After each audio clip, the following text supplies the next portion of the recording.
Hello and good evening, everyone. Welcome to our today's webinar. I am Dr. Charu Mathur, an advocate on record with the Supreme Court of India. I am also editor at EBC Learning. EBC Learning is an e-learning initiative of Eastern Book Company, the leading publishers of Law Book and Supreme Court Cases Journal, the SCC. We are the pioneers in the legal research as well as digitizing legal research. Now, we at EBC strongly believe in continuing legal education and are committed to bridge the gap between the law school learning and actual practice and make legal education more accessible and affordable. Now, before I introduce our guest today, I'll give you a quick outline for our today's webinar. Thomas Paine had said that we have the power to begin all over, and this is what India did by gifting itself the Constitution. So the moot question which arises is what happened on 26 January 1950? Did we sever all our connection with the Raj? Were all the institutions which were existing, were they dismantled? Or on the existing edifice, we built our new nation?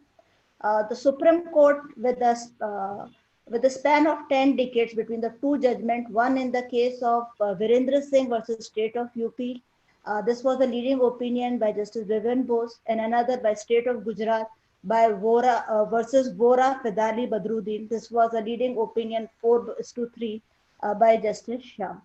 So they were also faced with the same problem, and what has Constitution done with us?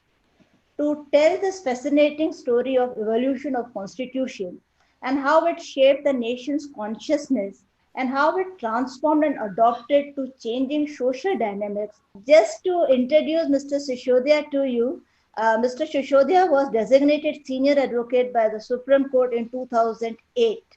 He did his law from GLC Government Law College, Mumbai. He interned with Mullah and Mullah, and he is associated with the chambers of two former Attorney Generals, Sri Ghulam Banwati as well as Sri Ashok Desai ji. Mr. Shishodhia's area of practice covers vast spectrum. He frequently appears in civil, criminal, and constitutional matters, as well as for the specialized legislation like competition law.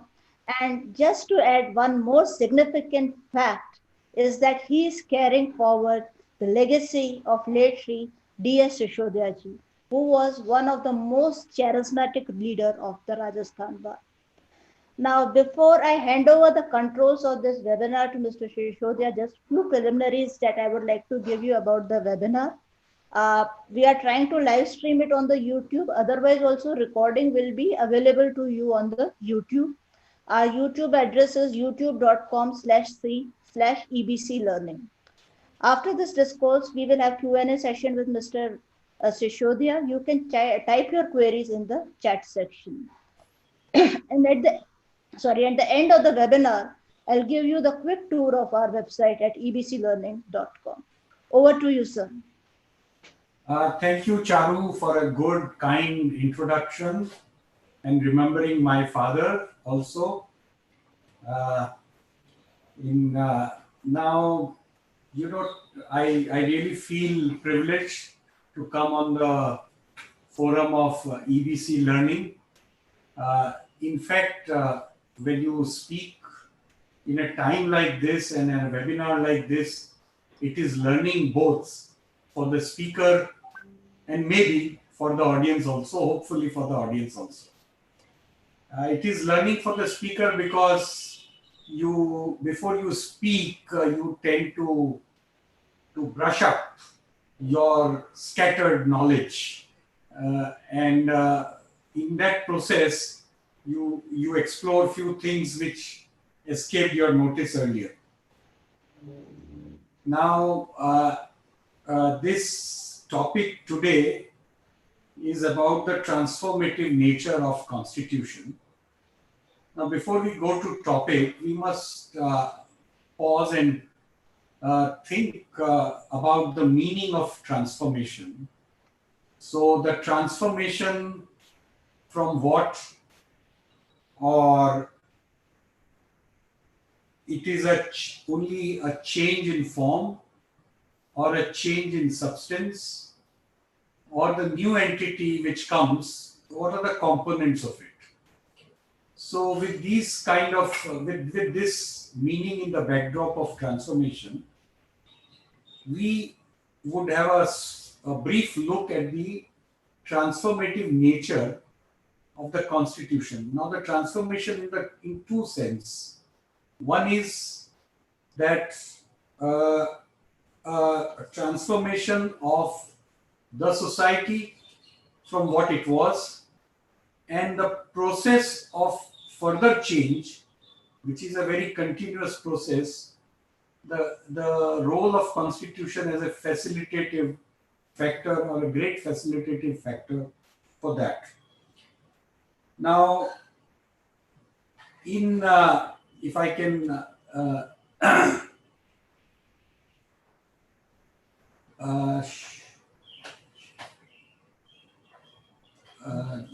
go for the screen share. No, no, so minimize it. No. Yeah. Yes. Now, so the constitution we have, it has changed us a colonial territory into a modern state, modern welfare democratic republic state. Now, just to before the British came and made India a colony of their British Empire, India used to be a medieval society with the kings and the feudal lords ruling the ordinary people. Now, in that setup, the king or the monarch was a source of all the executive, legislative, and the judicial power. And there is not much of a written record as to how each kingdom was governed, except that we have some classics like the Arthashastra of Chanakya or the edicts of Ashoka's time, which generally tell about what the statecraft should be, etc., from the point of view of the kings and the princes. But for the first time, as a modern state, the Government of India Act of 1800 was enacted. And I want to read the preamble of this to contrast it with the present preamble and to give you the flavor of what India was perceived as a colonial territory. So now the preamble says, whereas the territorial possession of the United Company of Merchants of England trading in East Indies in the peninsula of India have become so much extended as to require further regulations to be made for due government of the same. And whereas by Act of Parliament made and passed in the 33rd year of the reign of the present Majesty in Q12, an act for continuing in the East India Company for a further term the possession of the British territories in India, together with their exclusive trade under certain limitation, for establishing further regulation for the government of the said territories and better administration of justice within the same, and for appropriating to certain uses the revenues and profits of the said company, and for making provision for good order and government of the towns of Calcutta, Madras, Bombay, and the St. George, Coromandel, etc., etc. Now, this is how India was perceived. It was a territory which East India Company sort of gradually acquired, and the company became too big, the territory became too big, that it was not possible that a trading company runs it. And it appears that the East India Company was having a lot of losses and it needed some state aid. So the British government took over these territories, brought this act, and for this colonial territory, this Act of 1800 was made, which is called the Government of India Act of 1800. This was followed by a series of Government of India Acts, or the Indian Councils Act, or the Act which established the courts in India. So the last of this Government of India Act of 1935 has another interesting preamble, and the section 2. So the preamble or the beginning of the act is that be it enacted by King's most excellent majesty, by and with the advice and consent of lords spiritual and temporal and commons in this present parliament assembled, and by authority of the same, as follows. So you see, it is not the Indian public or the Indian will or the Indian intentions, but the consent of the lords, that is the House of Lords, the spiritual leaders like the head of the church, etc., and the commons, that is the House of Commons. They enacted this right. And what they say is, section 2 says, Government of India by the Crown.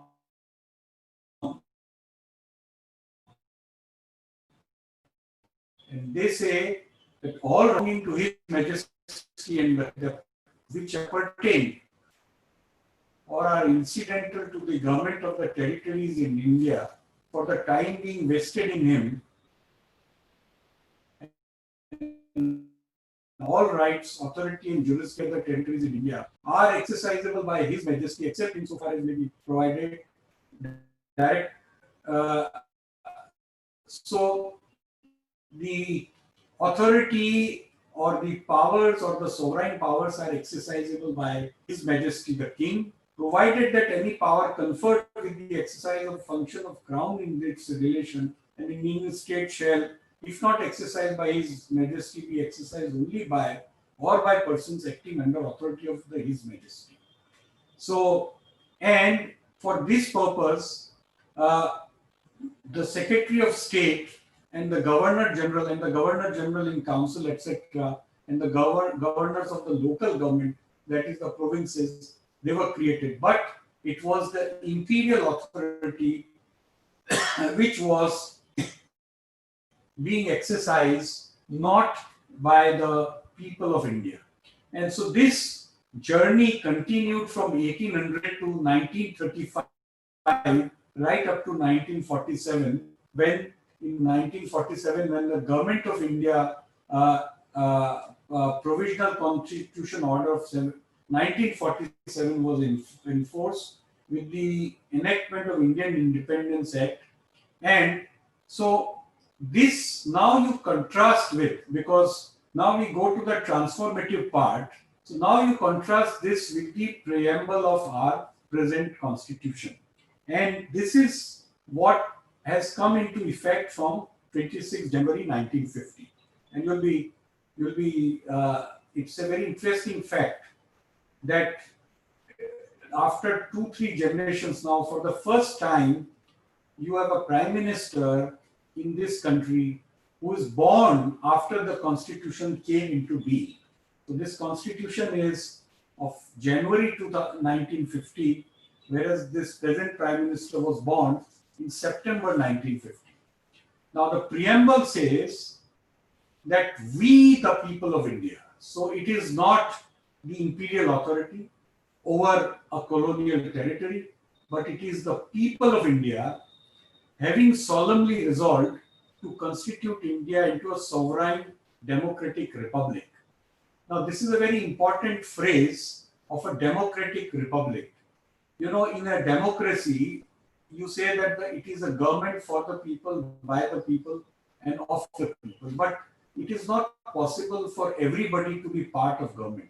And when you, at that time, the Indian population was about 35-36 crores, and today it is 130 crores.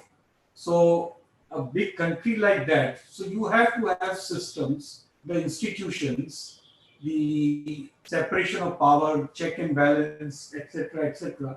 So therefore you form a republic.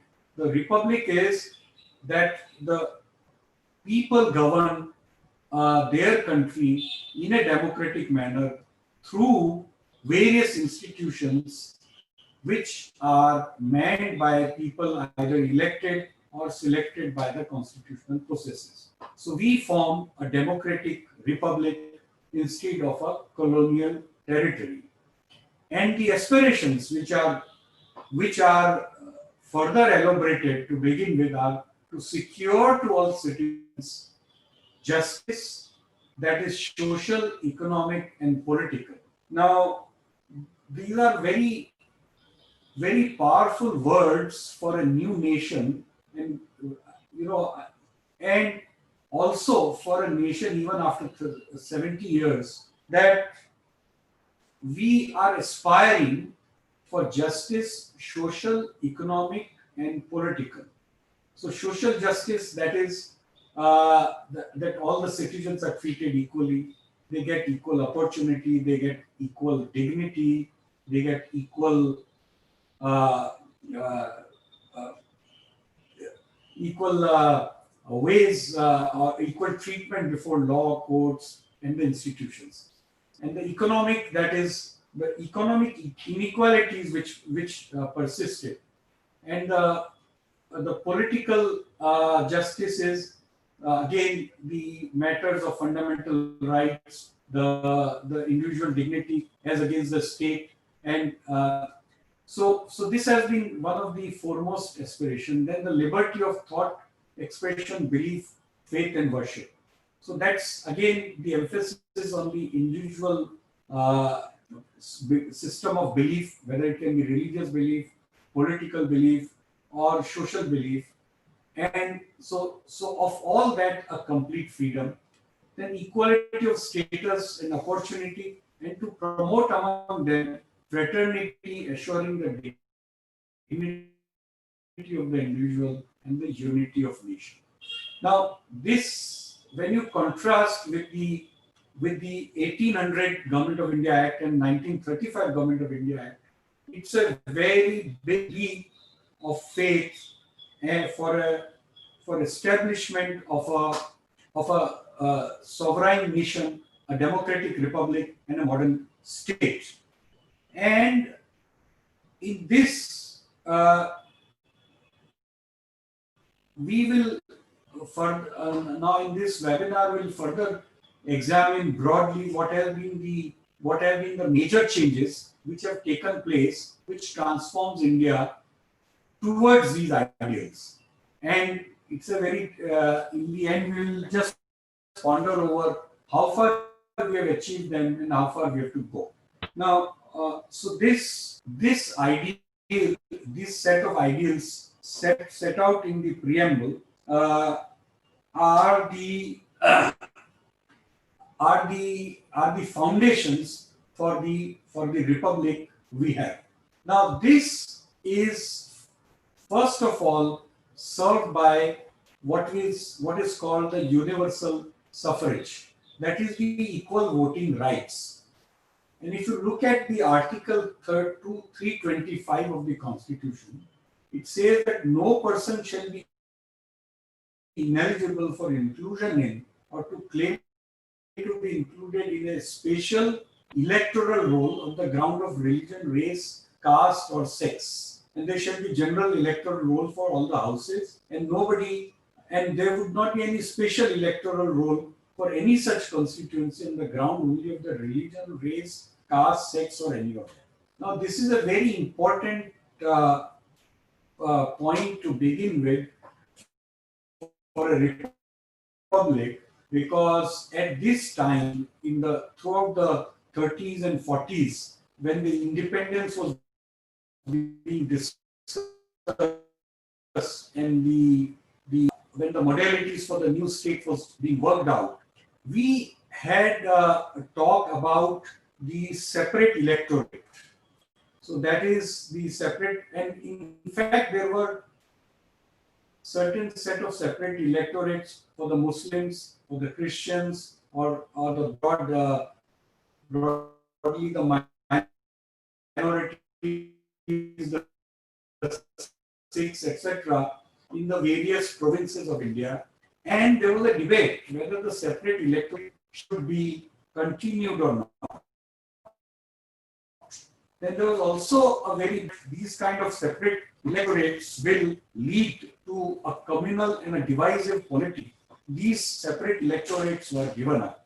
At the same time, there was also a very big talk that can you really give the democratic and civic rights to people who are illiterate, poor, and who may not be able to make intelligent choices about making a new government. And the India and the constitutional makers opted for universal suffrage irrespective of the level of education, etc. Now there are very powerful arguments for making the voting rights selective to say educated people or to people with certain minimum education or the minimum property or wealth, or confined to only males, not to females. But the constitutional makers deliberately opted, and a very good logic or a reason was given that we should not mix up the literacy with education. The political education comes only when you exercise your political rights, that is, the right to vote in a government or vote out a government.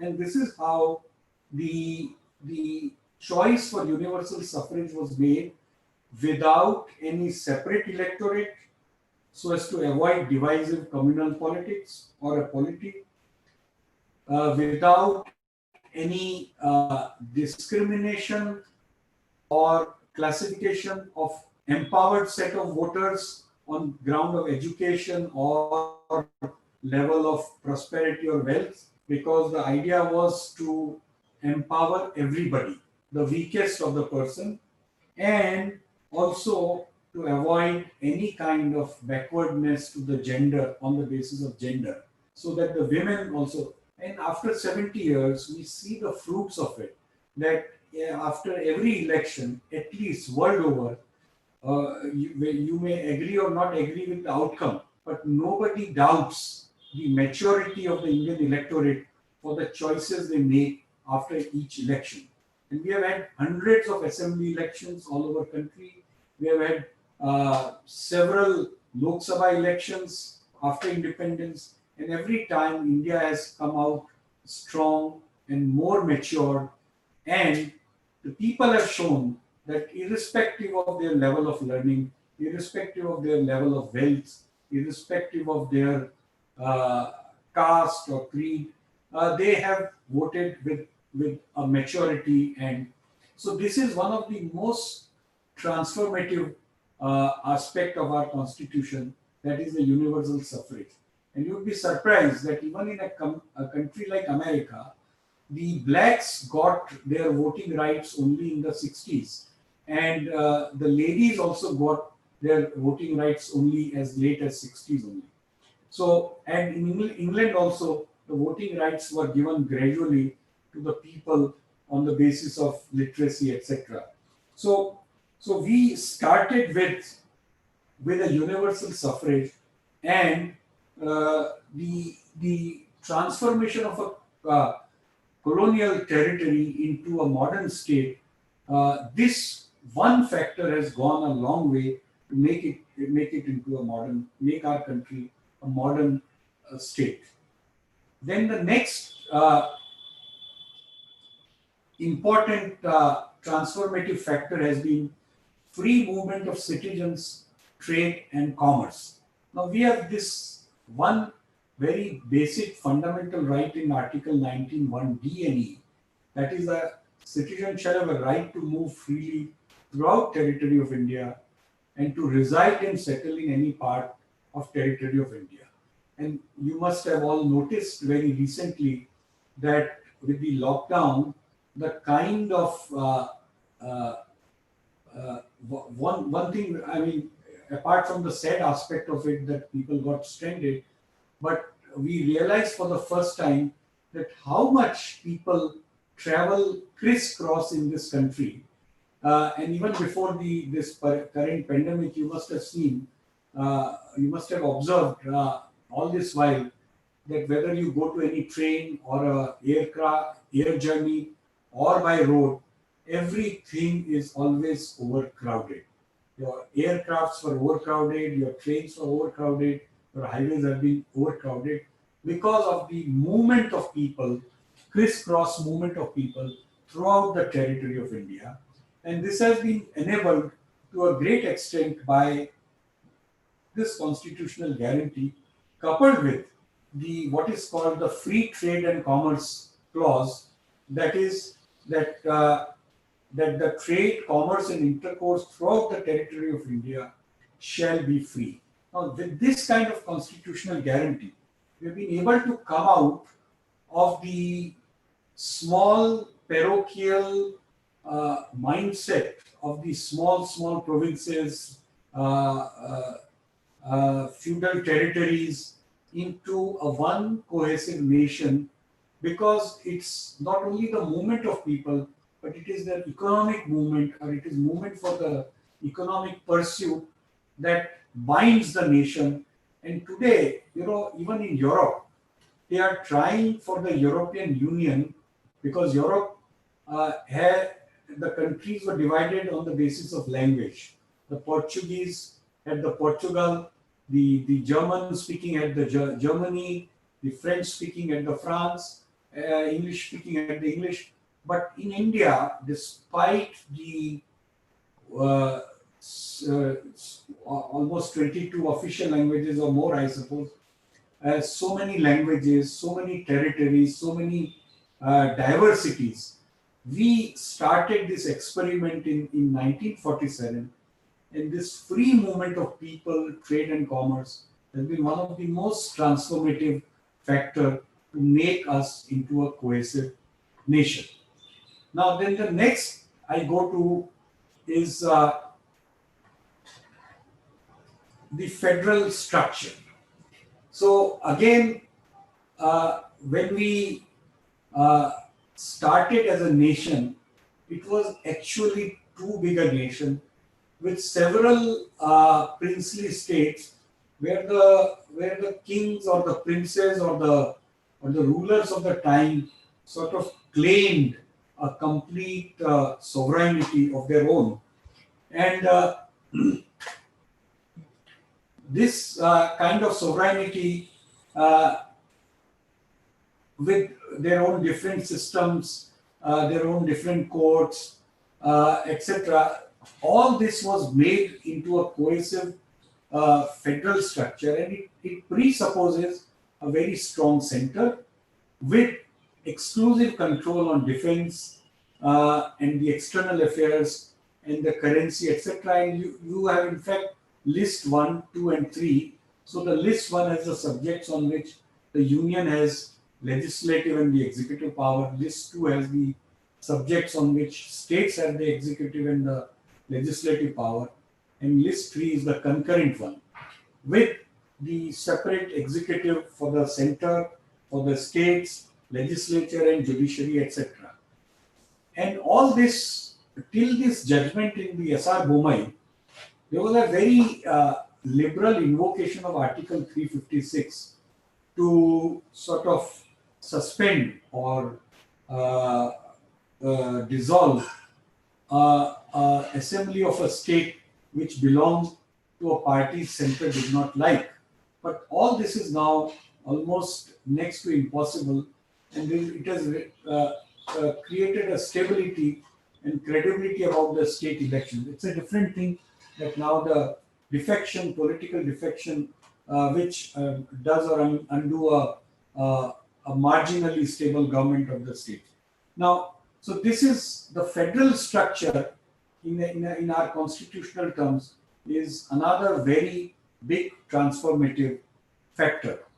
Now, this federal structure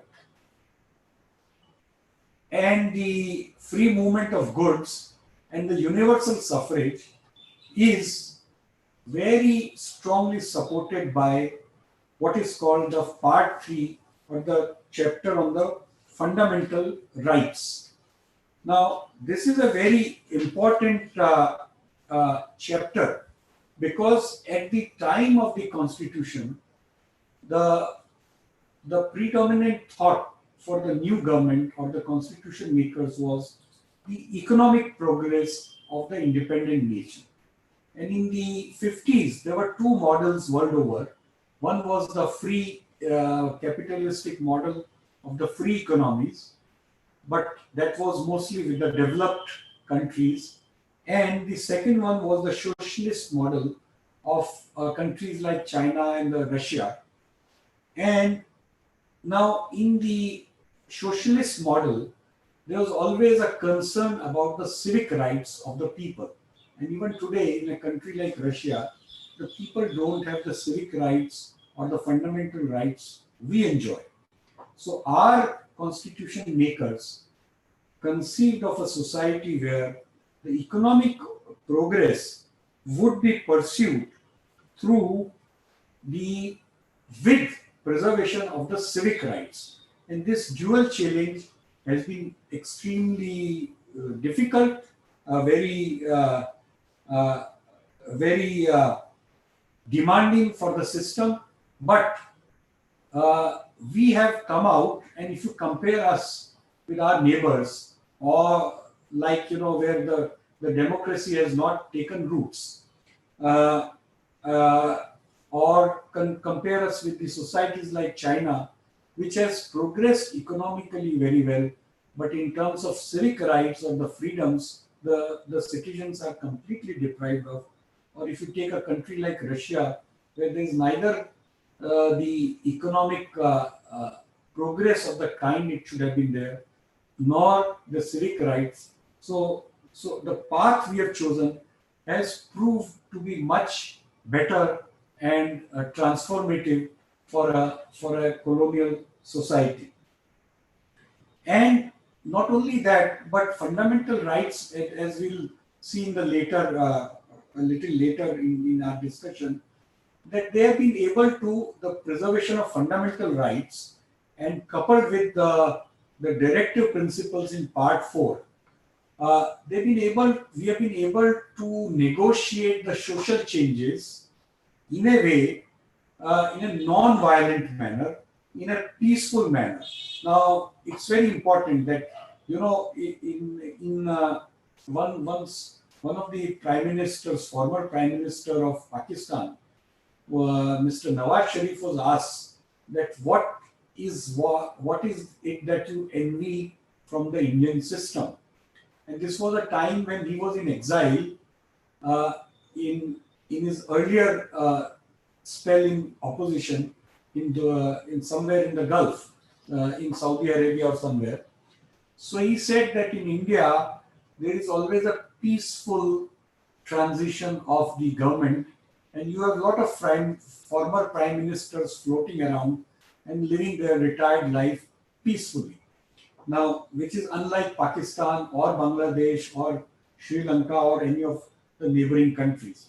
Now, uh, this this set of fundamental rights not only helped in negotiating the social changes peacefully, but also the changes of the government of the regimes in a peaceful manner. And so we have this set of fundamental rights uh,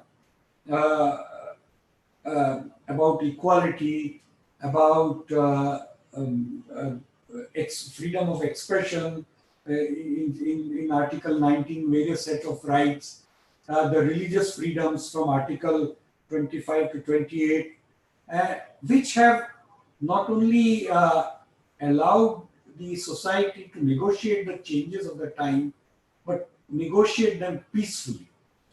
And then all this was all this we have been able to do because of the independent judiciary and very firmly established judicial review.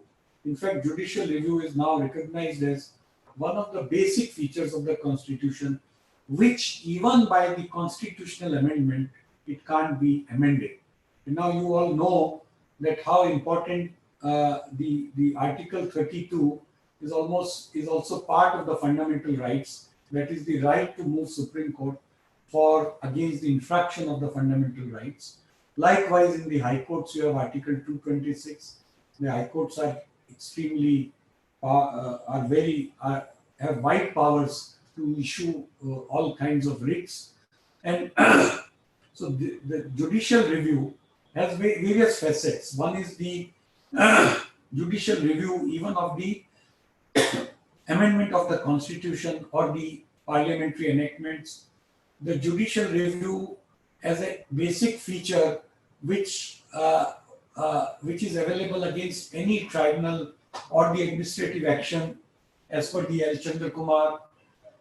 Judicial review in terms of the institution of judiciary, of which the independence can't be compromised in terms of appointment of judges, as it is explained in the second judge's case and the NJSC case, where in NJSC the effort to have a judicial commission for appointment, which sort of impinged on the power of the judiciary to make appointment of the independent judges, was declared as invalid. Now, this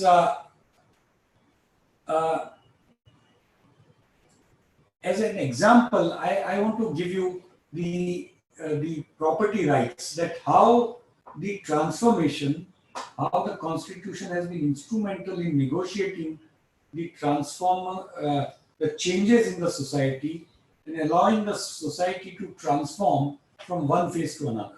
So in the very beginning, India started with guaranteeing of the property as a fundamental right under Article 19(1)(f), which led to a lot of litigation about the land reform cases, where the state in the beginning sought to acquire the land of the earlier landlords. And it was very important in 50s, because even today a society like Pakistan is a very feudal society. You have there the landlords who have sort of 20 square kilometers of the agricultural land with thousands of the slaves working on the farm, and it is the elites or the landholders of the society who are able to have the political and the state power. Whereas in India, because of the land reform, the old power structure is broken, and you have now a true democracy which changes government and the regimes according to time. Now, this whole process led to a very big debate, in which ultimately the Article 19(1)(f) was omitted, and Article 300A was inserted, which says that nobody shall be deprived of property except without authority of law. So it is only a legal right, not a fundamental right. At the same time, the Supreme Court said had a series of judgments in which all these economic rights were debated time and again, and ultimately we have come to a conclusion that the state can acquire the property of the citizens for the larger goods. But at the same time, now we have moved to a regime which is much more liberal, which is not so much state oriented, which is not so much giving importance to state owning everything, all means of production, etc. So from the era of bank nationalization of textile mills, the coal mines, the airlines, etc., we have now moved to a liberal regime in which even acquiring land is also very difficult, because it is now for protection of the property rights of the citizens and the farmers and the poor. But all these changes have been very smoothly and peacefully tackled by and large, because of the constitutional provision, the property rights, the judicial review, uh, and the constitutional regime we have. Now, this is one thing. That the other major change which our society has been able to achieve to a large extent, of course, a lot has to be done, is about the abolition of untouchability. And now this is a very this present generation may not fully understand the implication of it. But when India got independence, we had a very huge problem of a large section of society which was uh, which was uh, completely downtrodden, which was a section of people who were not considered as untouchable, the lower caste. That untouchability is not only removed by the constitutional provision, but by in practice also. And we have this set of equality clauses that to ensure equality before law under Article 14, then the prohibition of discrimination on the ground of religion, race, caste, sex, and place of birth, and equality of opportunity in matters of public employment. And now this set of equality clauses is premised on the logic that the people who are disadvantaged by their caste or their social status or the lack of education, there must be affirmative action in their favor. There must be reservation in the jobs. There must be special opportunity for the education of these people, so that they can come up to the level of the already developed section of the society. Now, this has also been one of the most transformative, because it has also led to a debate about the merit versus reservation. But overall, it has these set of equality clauses have led to a lot of empowerment of the weaker section of the society in terms of the job, in terms of the educational opportunity, and in terms of the equality as citizens vis-a-vis others. Now, these are some of the transformative features of our constitution. I have not been able, in 1 hour, it is not possible to cover all the transformative features. But let us now reflect that when we see today to the intent of the way it was intended 60 years back, what is the reality today? So now there may be a gap. We can't say that we have been able to achieve equality, economic opportunities, or the social equality, or the political equality. There are so many gaps, but we have come a long way forward. And it is not only in form, but it is also in substance. So it is not only the form of judiciary being there, independent judiciary being there, but it is you have now today enormous faith of people. You have lakhs and lakhs of cases coming to court, citizens coming to court against the state to assert their fundamental rights, to what affects them in their day-to-day life. So it is not only form, but in substance, a lot has been done. And in that sense, our constitution has not been a hindrance, but a facilitator for social transformation. Now, it's not the time to discuss the shortcomings we have not been able to overcome, but I will just make a short comment that a lot has been done to be proud of our constitution, and there are monumental failures to humiliate or to make us feel a sense of shortcoming for what has to be done. Now, with this broad brush, I would now conclude my talk and would be open to the questions from the audience. Charu, over to you now. Thank you, Mr. Shishodhya. It was really enlightening to first go through the preamble of the Government of India Act and then compare with our own, and the controversy that has come up again after the three words in fact were added to the preamble. And I really appreciate the pictures that you have put for the Constitution. There are some law students, they must have found it very fascinating. And as for the transformative nature, that is one of, I think that is the most fascinating aspect of our constitution, that it is able to adapt with the changing times, whether it is like even for the interpretation of Article 15.1, Anuj Garg's case, or various other cases that you have talked about, how we have moved from the Shah Bano to the triple talaq case now. That really shows the breadth, and it, I mean, I always wonder what was in the minds of the founders that they chose to give us right to vote when the illiteracy rate or any other thing, any basics were not there with us. So I'll just ask audience if they have any queries, they can put on to us. Anything you would like to ask Mr. Shishodhya on this topic or otherwise also, I think he'll be able to.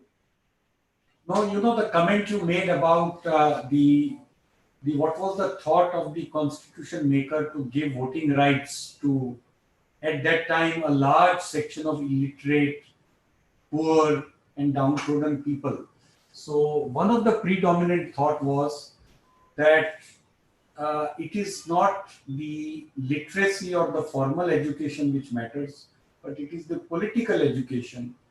And a state should not only look towards the politically educated citizens, but it should also educate or give political education to its own people, which may or may not need the other education. And that's why by giving the voting rights and by empowering the people, and you see the effect that today at the village level, at the panchayat level, in the cities, at the municipal level, there are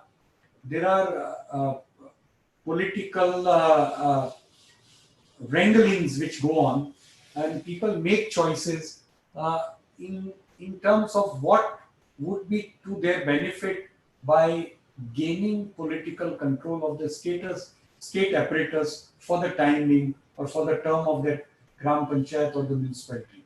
And this is how the politics work, and the universal suffrage works, and it benefits and it transforms the society in the way a democratic society would want itself to transform, with the checks and balances. Checks and balances are ample that are provided within in our constitution, and there are two participants who have raised their hands, so I'm giving them the speaking right. They have not typed in their queries. So I'll allow them to speak. Yeah, Sure. Mr. Mahesh, you can ask your query.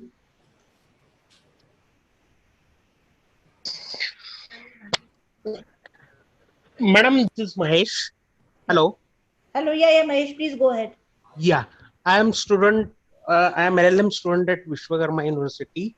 I would like to ask, sir, is there any provision in Constitution which speaks about legal activism or PILs? I have never come across any such thing. But is there any article which can be interpreted like that, which promotes PIL and legal activism? Very good question, Mahesh.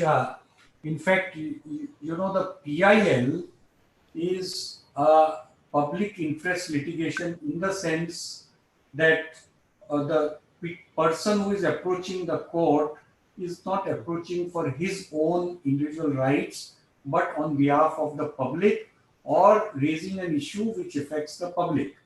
Now, so one of the questions in any legal adjudication is that if you want to raise a issue of public interest, so you would be asked that what is your locus? How are you affected? Now, in series of judgments which the Supreme Court has given in exercise of its jurisdiction under Article 32 and the other under 136 that the whole concept of locus is liberalized so that a lot of people can come with lots of issues of public importance. And it is in every PIL, ultimately the foundation is the violation of fundamental rights of a citizen or a set of citizens, for which you go to court for seeking redressal against the infringement of such fundamental rights. So the PIL, the foundational source is jurisdiction under Article 32 or 226, where the Supreme Court or the High Court has given a liberal interpretation to or liberalize the regime of locus.